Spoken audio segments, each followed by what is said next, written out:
अब रात के 12 बजे दिसंबर के महीने में मेरी फट रही थी दिल्ली की ठंड से और पप्पू की फट रही थी दिल्ली वालों के प्यारी समझ गई।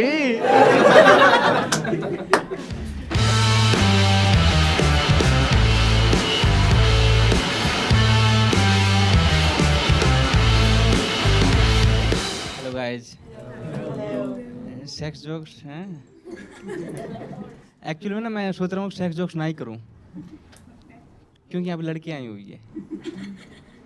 एक्चुअली में ना पिछली बार जैसे मैंने सेक्स जोक्स शुरू किए थे, कोई अपने बॉयफ्रेंड की सताई हुई लड़की थी, कहती है तुम लड़के जोक्स भी ढंग से नहीं कर सकते, तुम्हारी परफॉर्मेंस यहाँ पर भी खराब है, कहीं तो डिलीवरी ढंग से कर लिया करो। आते ही बेइज्जती कराने के बाद ना मेरी परफॉर्म करने की हिम्मत तो रही नहीं। तो मैं जैसे ही माइक रख के चलने लगा, फिर कहती है मुझे पता था तुम लड़कों का कि तुम लोग सिर्फ 2 मिनट ही टिक पाते हो। अब बात लड़कों की इज्जत की आ गई थी, तो मैंने फिर से माइक उठाया। मैंने कहा अब कुछ भी हो जाए डटे रहेंगे। फिर कहती आगे भी कुछ करोगे या फिर यहाँ पर ही पकड़ के ही खड़े रहोगे। भाई मैं क्या करता, मेरे हाथ कांपने लग जाते हैं और मेरे हाथ से माइक गिर जाता है। फिर कहती बस गिर गया ना। मैंने कहा हे गुप्त रोगी की माशूका, गिर तो गया। इसलिए ना मैं सेक्स जोक्स नहीं करूँगा क्योंकि यहाँ पे लड़कियाँ आई हुई है। एक्चुअली में ना ओपन माइक करने होता हूँ तो मेरे साथ बकचोदी बहुत होती है। जैसे मैं 31 दिसंबर को ओपन माइक करने आया था अपने दोस्त पप्पू के साथ। उस दिन ना रूम्स मिलने थोड़ा मुश्किल हो रहे थे, पता नहीं क्या चल रहा था। तो हम एक होटल पे पहुँचे, उसने कहा मिल जाएगा लेकिन 5,000 दूंगा। मैंने कहा 5,000 आप देंगे? कहता हाँ। और रूम भी देंगे? कहता हाँ। मैंने कहा जल्दी चलो? कहता हाँ जल्दी चलो, कस्टमर वेट कर रहा है। भाई उस दिन मुझे पता चला दिल्ली में लौंडों के भी कस्टमर होते हैं। और हम तो वहाँ से अपनी इज्जत बचा के भागे, लेकिन भागते भागते मैं चूतिया खुश भी हो रहा था। क्योंकि ना मुझे पापा के ताने याद आ रहे थे। अक्सर वो कहा करते थे बेटा बाहर निकल के देखो तुझे फुटी कोड़ी भी नहीं देगा। मैं चूतिया यही सोच के खुश हो जा रहा हूँ, पापा इतना सस्ता भी नहीं हूँ।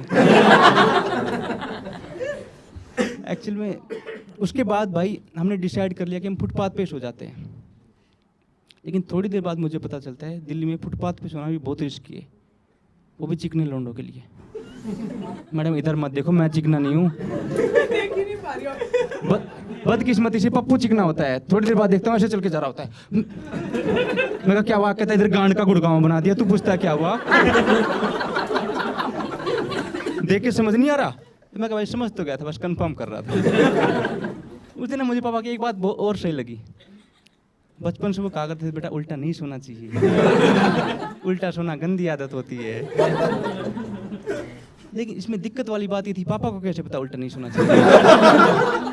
अच्छा पापा भी दिल्ली आए थे क्या?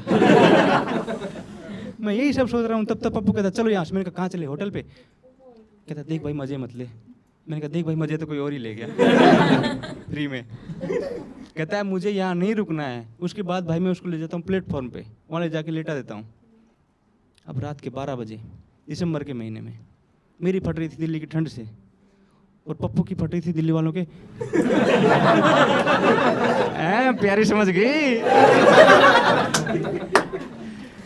इतनी देर में ना दिल्ली के एक फ्रेंड का फोन आ जाता है। कहती तुमने क्या नहीं? मैं कहा क्या नहीं किया? कहते जो रात को मिलके सभी एक दूसरे के साथ कर रहे थे। मैं कहा क्या? कहती गैस करो। अब उसे नहीं पता मैं किस सिचुएशन में हूँ, क्योंकि मेरे दिमाग से 5,000 का कस्टमर नहीं जा रहा है। लेकिन मैंने अपने दिमाग को डाइवर्ट करने की कोशिश की थी भाई। इतनी देर में पप्पू चिल्ला उठा क्योंकि उसके पिछवाड़े पे किसी ने बैग रख दिया। बैग रखा तो रखा, ऊपर से ये और बोल रहा है कि ये जगह के तुम्हारे बाप की है जो उसे फैल के सो रहा है। मैंने कहा बहन के टके इसका पिछवाड़ा के दिल्ली वालों के बाप का है, जो भी आए बजाया जा रहा है बजाया जा रहा है। तब तक कहती कर लिया गैस? मैंने कहा हाँ कर लिया। कहती आ जाओ तो मिल के करते हैं। भाई मेरी फीलिंग्स जाग रही है। आप लोगों ने देखा दिल्ली में ट्रेन में, मेट्रो में, बस में जहाँ भी खूंटी दिखती है लोग बैग टांग देते हैं। खूंटी समझते हो आप लोग? समझते हो ना सब? आप थोड़ा डाउट में लग रहे हो। चलो आप फीलिंग्स को समझो। उसने मेरी फीलिंग्स पे बैग टांग दिया और मेरा ध्यान भी नहीं है इन फालतू चीज़ों पे। मैं क्या आगे बताओ? कहती सारी तैयारी होगी बस केक लाना बाकी है। ये कौन सी लड़की है जो देने से पहले केक काटती है? कहती मैं आपस में मिल के न्यू ईयर सेलिब्रेट करने की बात कर रही हूँ। भाई मेरी फीलिंग जिस स्पीड में खड़ी हुई थी उसी स्पीड में गलती होती है, बैग गिरने की वजह से वो लैपटॉप टूट जाता है। वो बंदा कहता है मेरे 5,000 की स्क्रीन तोड़ दी, पैसे निकालो। मैंने कहा भाई तूने टांगा है क्यों? कहता नहीं गलती तुम्हारी है। मैंने कहा जिसकी गलती हो तो सो गया। कहता पैसे निकालो नहीं तो। अब भाई बाहर का बंदा क्यों किसी के साथ पंगे लेगा? मैंने पप्पू की तरफ देखा, पप्पू कहता नहीं भाई अब नहीं।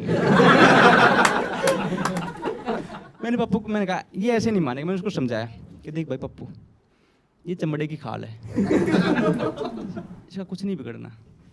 मैंने कहा तुझे एक एग्जाम्पल देता हूँ। मैंने कहा अपना मुंह फाड़। उसने मुंह फाड़ा। गलत मत समझो भाई, सिर्फ एग्जाम्पल दे रहा हूँ। मैंने कहा 5 मिनट फाड़ के रखा। उसने फाड़ के रखा। मैंने कहा बंद कर ले। उसने कर लिया। मैंने कहा आ गया ना अपनी जगह पे?